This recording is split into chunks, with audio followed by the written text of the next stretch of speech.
अभी जो ये चलता है इनका सवाल जवाब, जनता से जो लोग आते हैं जनता दरबार में, वहाँ उन्होंने किसी अधिकारी को कहा कि गृह मंत्री को बुलाइए। जब उनको खुद ये याद नहीं रहता है कि गृह मंत्री मैं खुद हूँ, तो वो लॉ एंड ऑर्डर के सवाल पे अधिकारियों की समीक्षा करें, इसकी कल्पना ही बेमानी है। कि पूरा पुलिस प्रशासन दारूबंदी के नाम पे अवैध कमाई में लगा हुआ है। जंगल राज के पर्याय बन चुके थे लालू जी और उनका परिवार और उनकी पार्टी। उसके साथ जब से नीतीश कुमार जी की सरकार बनी है, नीतीश कुमार जी का इकबाल खत्म हो गया है। क्राइम अनकंट्रोल है और नीतीश कुमार जी गृह मंत्री हैं।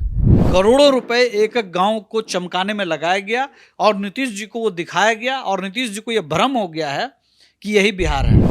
बिहार के मुखिया नीतीश कुमार कहते हैं बिहार में सुशासन है, कानून का राज है, लेकिन पिछले दिनों हुई तमाम तरह की घटनाएं जो है उनका पोल खोल देती हैं। जिस तरह से दिन दहाड़े लूट हो रही है, हत्याएं हो रही है, जमीनी विवाद में हत्या हो रही है।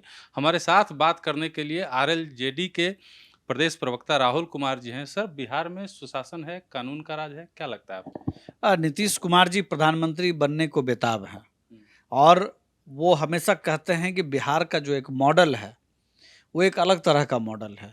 हम यहाँ पर बात करते हैं कि इन्वेस्टर्स मीट हम कर रहे हैं, करोड़ों अरबों रुपए के इन्वेस्टमेंट की बात हम कर रहे हैं, लेकिन ये इन्वेस्टर्स आते क्यों नहीं हैं? ये इन्वेस्टर्स इसलिए नहीं आते हैं क्योंकि उनको ये मालूम है कि बिहार के अंदर चाहे वो ज़मीनी विवाद हो, चाहे दारूबंदी के नाम पे जो दारू की बिक्री का खुला खेल चल रहा हो, या बैंक लूट हो, या कारोबारियों का अपहरण करके उससे फिरौती की मांग की जा रही हो, या सरकारी अधिकारी, अभी आपने देखा होगा एक डीपीओ का अपहरण कर लिया गया और उससे लगभग 50 लाख रुपए उससे फिरौती की डिमांड की गई। इस तरह की तमाम घटनाएं बिहार के अंदर घट रही हैं। निश्चित तौर पर बिहार के अंदर जो ये मौजूदा सरकार बनी है 1-1.5 साल पहले, जो जंगल राज के पर्याय बन चुके थे लालू जी और उनका परिवार और उनकी पार्टी, उसके साथ जब से नीतीश कुमार जी की सरकार बनी है, नीतीश कुमार जी का इकबाल खत्म हो गया है। अब बालू माफिया खुलेआम जो भी उनके काम को रोकता है, अवैध धंधों को, उसके ऊपर गाड़ी चढ़ा देता है। आपने देखा होगा पिछले दिनों एक महिला अधिकारी के साथ भी मारपीट की गई। अभी लखीसराय में बालू माफिया लोगों ने वहाँ के अधिकारियों को टारगेट करके प्रताड़ित करने का काम किया। इस तरह की तमाम घटनाएं हैं। बेगूसराय में आप देखा होगा आपने, अभी चर्चा आई है कि दारू माफिया के लोगों ने जो है एक पुलिस पर गाड़ी चढ़ा दिया, उसकी हत्या हो गई और भी कई लोग उसमें आहत हैं। तो इस तरह की घटनाएं अगर आप देखेंगे, हमारे जिला शेखपुरा में भी सोना लूटा गया दिन दहाड़े, पेट्रोल पंप पे लूट हुई, दर्जनों गाड़ियां चोरी हो चुकी है। पूरे बिहार में अगर सिर्फ गाड़ी चोरी की घटनाओं को अगर देखा जाए, मुझे लगता है कि बाढ़ आ गया है। क्राइम अनकंट्रोल है और नीतीश कुमार जी गृह मंत्री हैं। उनको ये इस बात का अंदाजा ही नहीं है कि बिहार को दारूबंदी के नाम पे किस जगह पर धकेल दिया गया है। पुलिस और जो दारू माफिया हैं उसका खुला खेल इस तरह से चल रहा है कि पूरा पुलिस प्रशासन दारूबंदी के नाम पे अवैध कमाई में लगा हुआ है। दारू भी नहीं रुक रहा नतीजतन, और दारू के जो माफिया हैं उनका मनोबल भी तेजी से बढ़ रहा है। बेगूसराय की घटना इसकी मिसाल है। और लॉ एंड ऑर्डर पे जो पुलिस को नियंत्रण करना चाहिए था या जो उनका काम होना चाहिए था, कहीं ना कहीं वो हाशिए पर चला गया है। अभी आपके यहाँ भट्टी जी हैं, एक ज़माने में इनका बड़ा नाम था, लेकिन जिस दिन वो बिहार में आए उसी दिन मुख्यमंत्री जी के निर्देश पर वो तेजस्वी यादव से मिले। उसी दिन तय हो गया था कि भट्टी जी बिहार को कंट्रोल नहीं कर पाएंगे, क्योंकि उनको बता दिया गया था कि भले हम मुख्यमंत्री हैं, भले हम गृह मंत्री हैं, लेकिन बिहार का पावर सेंटर कोई और भवन है।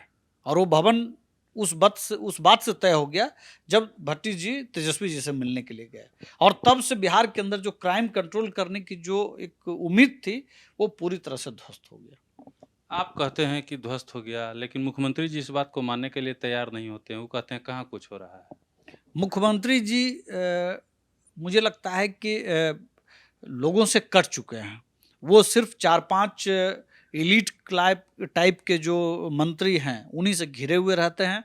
उनको जनता के बीच में जब भी वो जाते हैं तो बहुत मैनेज तरीके से जाते हैं। अधिकारी प्रशासन एक गांव को चमका देते हैं, उसको जा करके वो देख करके चले आते हैं। उनको लगता है कि यही विकास है, यही बिहार है। एक जिस जिले का वो दौरा करते रहे, मैं दावे के साथ कह सकता हूँ पिछले 17-18 सालों में नीतीश कुमार जी ने जिन जिलों का दौरा किया किसी किसी यात्रा के नाम पे करोड़ों रुपए एक एक गांव को चमकाने में लगाया गया और नीतीश जी को वो दिखाया गया और नीतीश जी को ये भ्रम हो गया है कि यही बिहार है। जबकि सच ये है कि बगल में फतुआ एक इंडस्ट्रियल एरिया है। अभी 2-3 महीने पहले की बात है, सैकड़ों चरण की गोलियां चली हैं यहीं दानापुर में। आपको पटना के अंदर कई जमीन विवाद को लेकर के वार्ड पार्षद से लेकर के नगर परिषद के चेयरमैन, पूर्व चेयरमैन, वाइस चेयरमैन और भी कई लोगों की हत्याएं, बड़े बिल्डर्स की भी हत्या हुई है यहाँ। तो जो निवेश करने के लिए आ रहा है वो जान रहा है, लेकिन मुख्यमंत्री जी नहीं जान रहे हैं। जब गली मोहल्ले में गाड़ियां चोरी हो रही है, अखबार के पन्ने रंगे हुए हैं अपराध से, छोटी बच्चियों के साथ बलात्कार हो रहा है, महिलाओं के साथ बलात्कार हो रहा है, लड़कियां गायब हो रही हैं, बैंक दर्जनों लूटे गए हैं। अगर मैं 1 महीने की ही बात करूं तो 1 दर्जन बैंक लूट की घटनाएं हैं, फिरौती की दर्जनों घटनाएं हैं। तो नीतीश कुमार जी चूंकि अब जनता से कट चुके हैं, तो उनको भले ना मालूम हो, लेकिन बिहार की जनता इस हिट को, इस दर्द को बहुत दर्द में समझिए कि झेलने के लिए मजबूर है। कहीं ऐसा तो नहीं है कि आप अलग हो गए हैं इसलिए आप अपना दर्द बयान कर रहे हैं? आप जब साथ में थे तो अपराध नहीं होता मुझे था। लगता है कि आप बतौर पत्रकार जब आप हमसे ये सवाल पूछ रहे हैं तो आपके जेहन में भी ये बात रही होगी कि बिहार के अंदर क्राइम अनकंट्रोल है, तभी आपको ये लगा होगा कि इस विषय पर हमको बात करनी चाहिए।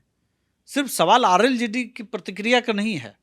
आप अगर अखबार के पन्नों को उठा लें और तमाम मीडिया संस्थानों की खबरों को अगर आप देख लें तो आज ये दिखता है कि बड़े पैमाने पे जमीन के विवाद में हत्याएं हो रही हैं, प्रेम प्रसंग में हत्याएं हो रही हैं।